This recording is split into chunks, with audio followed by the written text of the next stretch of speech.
করে করে লাভ নামানো লাগছে স্যার, কিন্তু গুলি করলে মর একটা আহত হয় একটা, একটাই যায় স্যার, বাকিটি যায় না। ঠিক এভাবে বৈষম্য বিরোধী আন্দোলনকারীদের দমনের চেষ্টা করে পুলিশ। সেই চিত্রই তুলে ধরছিলেন ডিএমপির কর্মকর্তা মোহাম্মদ ইকবাল। সাবেক স্বরাষ্ট্রমন্ত্রী মোহাম্মদ আসাদুজ্জামান খান কামালের কাছে তুলে ধরা সেই দৃশ্য ভাইরাল হয়ে যায় সামাজিক যোগাযোগ মাধ্যমে। এরপরই শুরু হয় সমালোচনার ঝড়।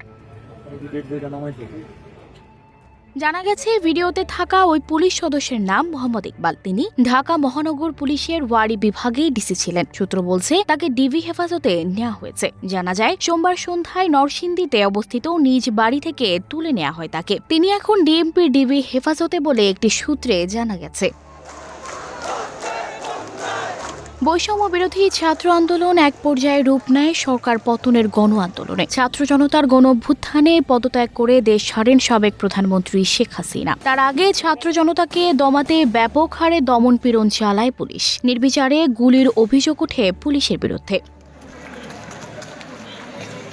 তার প্রমাণও মেলে বিভিন্ন ভিডিওতে। সবচেয়ে বেশি ছড়িয়ে পড়া ভিডিওগুলোর মধ্যে ছিল এই ভিডিও। সেখানে এক পুলিশ সদস্যকে বলতে শোনা যায় গুলি করে হত্যার কথা। এ সময় সেখানে সাবেক আইজিপি চৌধুরী আব্দুল্লাল মামুনও উপস্থিত ছিলেন।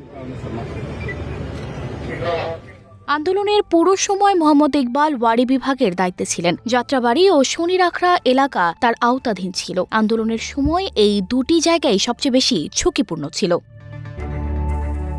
সানজিদা রহমান, প্রবাস খবর।